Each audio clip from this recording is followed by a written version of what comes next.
This is technically my first voiced YouTube video where the focus is going to be with me talking. I usually just upload video game clips and stuff, so yeah, here it goes. Spell counters are used by casters who want to efficiently utilize all available spell energy, getting the most out of every spell that is cast. With the creation of Mythical Beast, Mythical Beastia more specifically, the energy generated from monsters can now be contained in Power Stones and utilized as spell counters as well. The Witchcrafter spells are formed in a way to be recyclable, reusing the materials in their spells to be casted anew to form a different type of efficiency. Spellbooks, on the other hand, are able to be used by any spellcaster as a basis and effectively give all access through a book of their choice. They also are able to convert the energy gained into spell counters by the use of Crowley, the first Prophecyr, contained within the spellbook Star Hall of the spellbook Tower. Albeit a single continuous spell, its effect is available to any and all spellcasters that can read.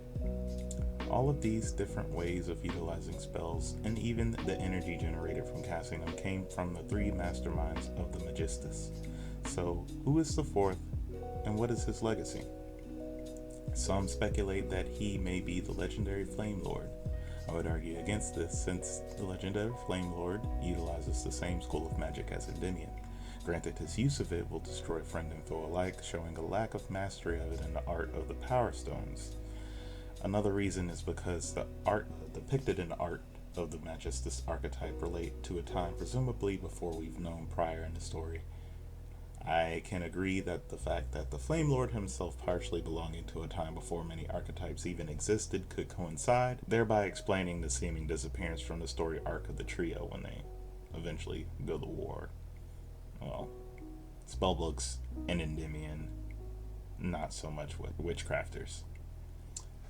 So, where did he come from, and what role did he play in the lives of the trio?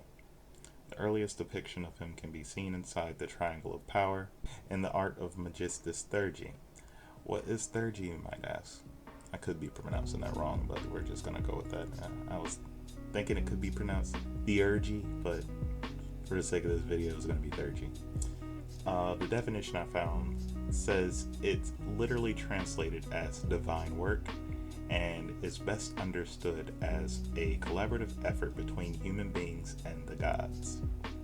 Human beings and gods, that pretty much sums up the theme of the deck nicely, but that doesn't really track here in this specific card.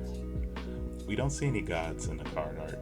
Its effect, on the other hand, it tells the story of what's actually happening in this picture. Back to that in a second though. Over here in Trismegistus, I guess here it kind of looks like a circle. We see the trio once again, but this time shown in the art within the art section. One of the people in the last card seemed to be missing though. So one can assume whomever is necessary to cast the spell is depicted in the seeming instructions for the spell. It even shows each individual sigil of what I would assume represents each school of magic, and it even has their individual staves. So I think everyone here might already understand what I'm getting at. Zoroa might be a god, or at least the best representation of a collaborative effort between a human and a god, because his stats don't reflect godhood just yet. Think Jinchuriki from Naruto, or maybe even Captain Planet eventually. I believe not only this art is an inception, but Zora's origin might be within the origin of this trio of spellcasters as well. And the reason he hadn't been mentioned up until this point is because this is his story, just as much as it is theirs, if not more. He clearly has the best artwork of the four. So what now? Let's say you believe, just as I do, that he is the byproduct of the spell casted by Trismegistus. What is his purpose? To slay gods? Was he a guinea pig made in an experiment between the trio to try and tame the power of the gods, the first of many? Or was he the key ingredient to the spell that they have been working on? Also, why is he a tuner? Does the fact that he is paired with Vafram and Magistus Vritra breacher the only reason, or is he a representation of the power granted by the gods? Let's go back now to the art of Magistus Thurgy. Zoroa doesn't seem to be in any form of stress or disrepair, or even trapped here unlike a certain rogue theory surmised. It seems he is at least in some part contributing to the spell and aiding in his own sigil to help channel the energy that is coalescing into that single point in the center. Him having his own sigil also leads me to believe that he also has his own school of magic, or at least a doctrine on how to most efficiently use its power like the other three do. It might be worth mentioning as well that you can see no tattoo on him here, but he's also drawn so small, I wouldn't exactly expect there to be one on him here. I stated earlier that this was the earliest depiction of him, just in case you were thinking it was the tattoos. Not quite. It's because the book simply just doesn't show him included in the casting of the spell. The book in the art within the art, which either means he wrote it and barred including himself because he would want no other to try what he's going to try with this spell, and left out the part about putting a living, breathing being in the center of something so experimental, or he just wasn't a part of his inception in the first place. In the card Witchcrafter Masterpiece, we see a similar formation in spellcasting, but it has no one in the center.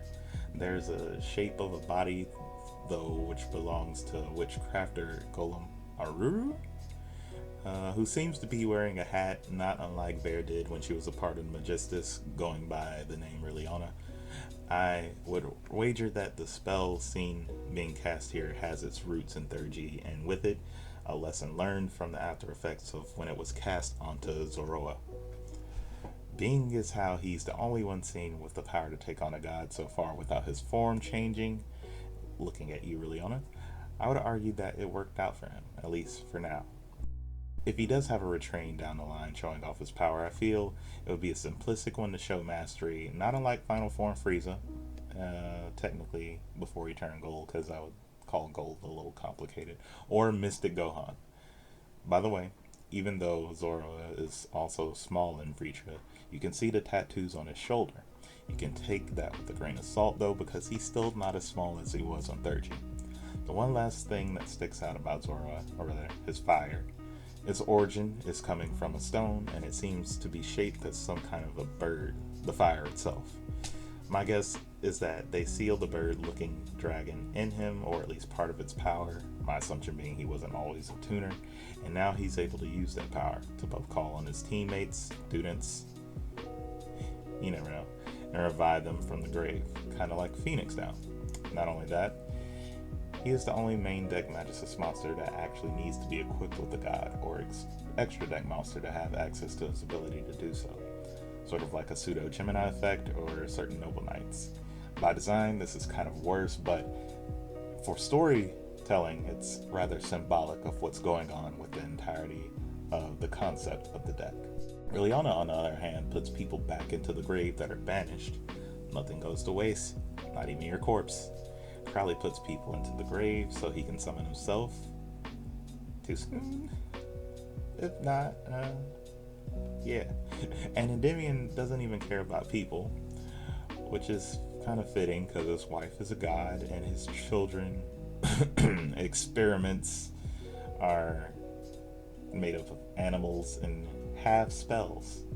Clearly, without Zoroa, the Magistus fall apart, and as we all know, they eventually do.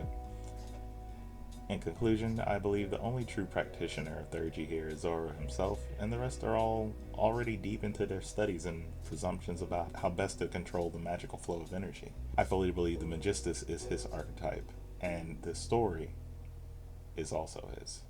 Among all of these big names and ideas, he's here to make a name for himself and stand among the masters.